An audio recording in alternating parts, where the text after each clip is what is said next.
السلام علیکم ورحمۃ اللہ وبرکاتہ۔ الصلاۃ والسلام علیک یا رسول اللہ وعلی آلک واصحابک یا حبیب اللہ صلی اللہ تعالی علیہ وسلم۔ بسم اللہ الرحمن الرحیم۔ یہ غیبی زیر موتی اور لاریبہ پھول خواجہ راستین لقب یافتہ وما ارسلناک الا رحمۃ للعالمین، فقیروں اور مسکینوں کے بادشاہ، شیخ و نظام الحق والشرع والدین، مشی اللہ المسلمین بطول بقیہ آمین کے خزانہ تلقین اور نہائے خانہ یقین سے جمع کیے جاتے ہیں، اور جو کچھ اس شمع کی محفل ملکوز سے کانوں تک پہنچا، چاہے وہ حضرت کا عین لفظ مبارک ہو یا اس کے معنی، اسے اپنی محدود سمجھ کے موافق لکھ لیا، اور چونکہ اس مجموعے سے درد مندوں کے دل بہت فائدے مند اٹھائیں گے، اسی لیے اس کا نام فوائد الفواد دلوں کے فائدے رکھا ہے، اور اللہ ہی مدد کرنے والا ہے اور اسی پر بھروسہ ہے۔ پہلی مجلس اتوار ماہ شعبان، اس کی برکت عام ہو، کی 30 تاریخ 707 ہجری، پروردگار کی رحمت کے امیدوار بندہ گناہگار حسن علی چزجی جو اس تلقین کے لکھنے والا اور اس کے معنی کا جمع کرنے والا ہے، اس شاہ فلک جاہ ملک دستگاہ کی قدم بوسی کی دولت حاصل ہوئی، اسی وقت اس آفتاب روشن ضمیری کے خطب کی بے نظیر نظر کے فیض سے اس کے باطن نے 4 طبعی کے آلائش کا طرق اختیار کیا، اور اس کے سر کو اس ناسائے اصفیاء کی کلاه 4 ترکی سے زیب ملی، الحمدللہ علی ذالک۔ اس روز فرض نمازوں اور چاشت کی نماز اور 6 رکعت بعد نماز مغرب اور ایام بعض کے روزوں کی تاکید کے بعد زبان مبارک سے ارشاد ہوا کہ تائب متقی کے برابر ہے، کیونکہ متقی تو وہ ہوتا ہے مثلاً اس نے ساری عمر کبھی شراب نہ پی ہو یا اور کوئی گناہ اس سے نہ ہوا ہو، اور تائب وہ ہوتا ہے گناہ کیا اور پھر توبہ کر لی۔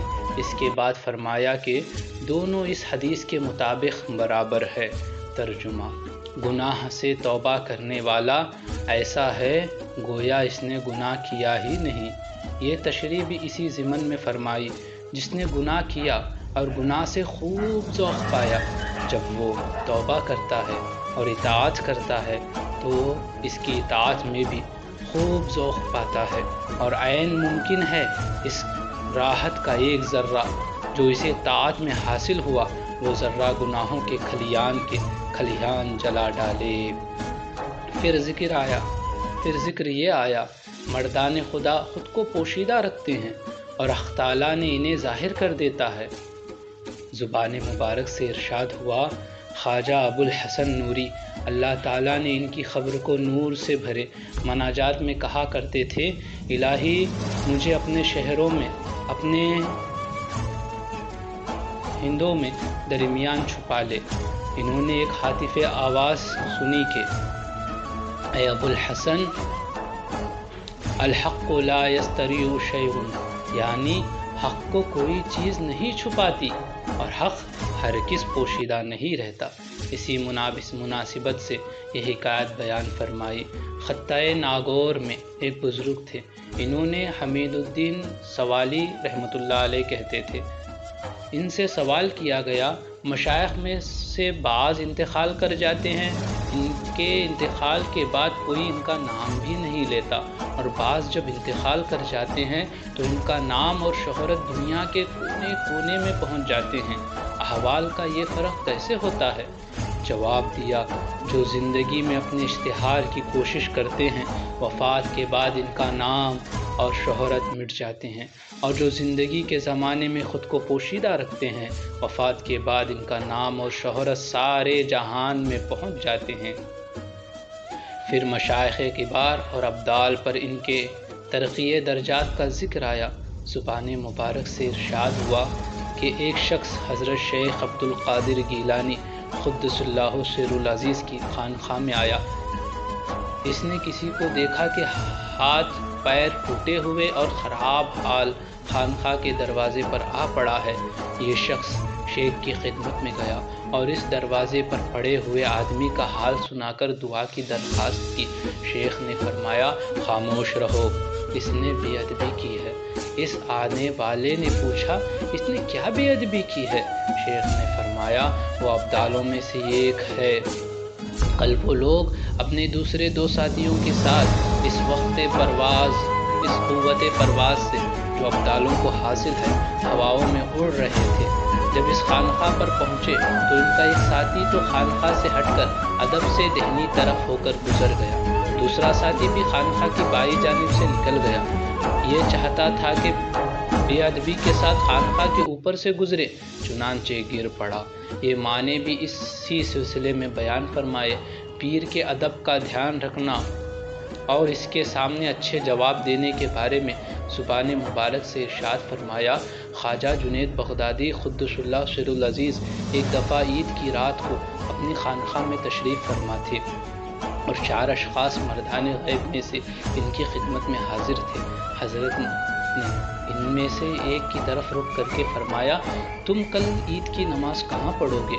اس مرد نے کہا مکہ مبارکہ میں۔ اس کے بعد دوسرے سے پوچھا تم کہاں ادا کرو گے؟ وہ مرد بولا مدینہ معظمہ میں۔ اس کے بعد تیسرے کی طرف دریافت کیا تم کہاں پڑھو گے؟ اس نے جواب دیا بیت المقدس میں۔ پھر چوتھے سے پوچھا تم کہاں ادا کرو گے؟ وہ ادب بجا لایا اور عرض کی بغداد ہی میں اپنے خواجہ کے ساتھ۔ خواجہ نے اس کے بارے میں اس طرح فرمایا تو یہ سب سے زیادہ زاہد ہے اور عالم ہے اور افضل ہے۔ پھر تزکیے کا ذکر نکلا۔ زبان مبارک سے ارشاد ہوا مرد کا کمال 4 چیزوں سے ظاہر ہوتا ہے: کم کھانا، کم بولنا، کم سونا اور لوگوں سے کم ملنا جلنا۔ پھر جد و اجتہاد کی بات آئی۔ بندے نے یہ 2 شعر حضرت کی زبان گوہر بار سے سنے۔ ترجمہ: دین کی ہدایت اگرچہ خدا کی طرف سے ہوتی ہے لیکن کوشش بندے کو بھی کرنی چاہیے۔ وہ نامہ اعمال جو حشر میں تمہیں پڑھنا ہے اس کی مشق یہیں سے کر لینی چاہیے۔ صدق اللہ العظیم۔ الصلاۃ والسلام علیک یا نور اللہ صلی اللہ تعالی علیہ وسلم برحمتک یا ارحم الراحمین۔